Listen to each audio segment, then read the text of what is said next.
of these in a really long time. So I want to try and skip through all the awkwardness and let's just get right to it when you came to see The Bridge of Spies review. So this weekend I went to see The Bridge of Spies, directed by Steven Spielberg, starring Tom Hanks, and written by the Coen brothers and some other guy.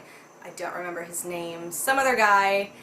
It does not mean you're unworthy. I know you were probably the main writer. I just have a really bad memory. So the movie is based on true events that occurred during the Cold War. It mostly tries to focus on the whole U-2 incident that occurred in the Soviet Union, which is that United States tried to get American spies to take photographs of the Soviet Union to know of any of their nuclear arms, any information or intelligence that might help them win the war. This little incident brought a lot of friction between Russia and the US, and I think it's still one of the most embarrassing moments for the United States during this time.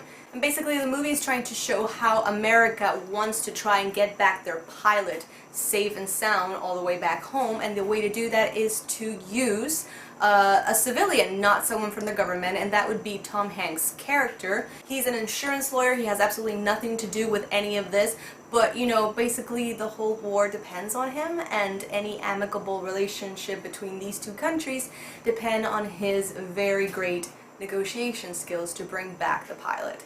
I did know a little bit about the U-2 incident. I didn't know a lot, so it was very interesting for me to watch this movie. And while I know quite a lot about the fear that was circulating through the US when it came to communism, to Russia, the whole time with McCarthy, it was a really interesting way to see something that you would normally get in a textbook, see it through the eyes of these characters who were actually civilians. They just didn't have anything to do with the government or anything to do with these international affairs that could have really descended into a terrible war. The movie starts with the CIA capturing a man that they believe to be a Russian spy, and sort of how Tom Hanks' character has to defend this man rightfully, so the United States can say that they've treated this man equally, that they have given him the same rights as any other citizen, and he will receive a fair trial. Which is a very hard thing to do when everybody is so fearful of the Russians and everything that's going down. Nobody wants this man to have a fair trial, but Tom Hanks has to do his job. But having to actually support and help one of them in your own territory, it just kind of really broadens the perspective. It helps you see things differently, which will later help you to understand what's going on in Russia with the American pilot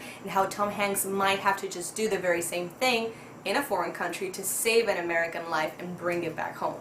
It's a really subtle movie in the sense that you feel the urgency, you feel that there's a lot at stake, but it's not a war movie in a very traditional sense. It's not going to be combat, it's not an action movie at all. They say this at some point in the movie, it is a war of intelligence, I think it's what they said, because it's true, everybody's trying to gather intelligence from each side to have the advantage, to have some leverage, and it's sort of how both sides kind of fail and how both sides get captured. And it's a really interesting parallel story. I think a lot of people might be expecting something else, so they might find the movie slow or boring. I think it had a great pace. I think it keeps you very interested in everything that's going on. It does a great job building up to it, even though you kind of know the premise, and the premise really starts blossoming, so to say, in the middle of the movie. There's so many little bits and pieces here that make the movie great, starting with Tom Hanks' performance as James Donovan. I wouldn't say it's his best performance, but it's Tom Hanks. He's always great. He was flawless. He's such a great and lovable character because he just has such strong integrity. He's very ethical. He's here to do the job. He's here to find justice, and it doesn't matter if it's for the good guy or the bad guy. I think overall that's what I really enjoyed about this story, is that you never feel like either side is the bad guy. Like, they just show you how the US is trying to protect their country, but also how they can just be very judgmental to anybody who might be associated to communism. And you feel the same way about Russia. They're just trying to do what's right. They basically just capture someone who is trying to take any information back that might harm them.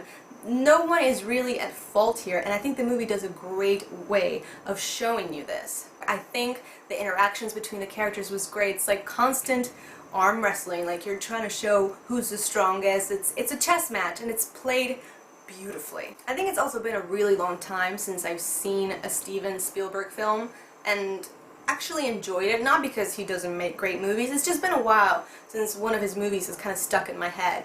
and it really made me very happy to see again all the little trademarks and just beautiful cinematography that he's responsible for. There's also a part in the movie where Germany is involved in the mix of the exchange of the prisoners, and so you get a lot of development of the Berlin Wall, and he just does this great shot. He uses a boy in a bicycle and just pans the camera as he's riding along, and you get to see all the commotion and just get a really good sense of the Berlin Wall as it's being built, and just the tension and the fear with the people living there. I don't know, you get to appreciate a lot of moments like that, you know, because you're not distracted with so many other like subplots or, like I said, crazy action or just too much government stuff. It just focuses on the story. The story is rich enough, it's compelling enough, it's got a good maybe 4 solid characters that are just really interesting and funny enough that it just hooks you in. It keeps you there. So guys, that's just my opinion. Tell me, what did you think about Bridge of Spies? Don't forget, if you like this video, give it a big thumbs up, subscribe to my channel. I do weekly videos, and now you can find me anywhere on Instagram,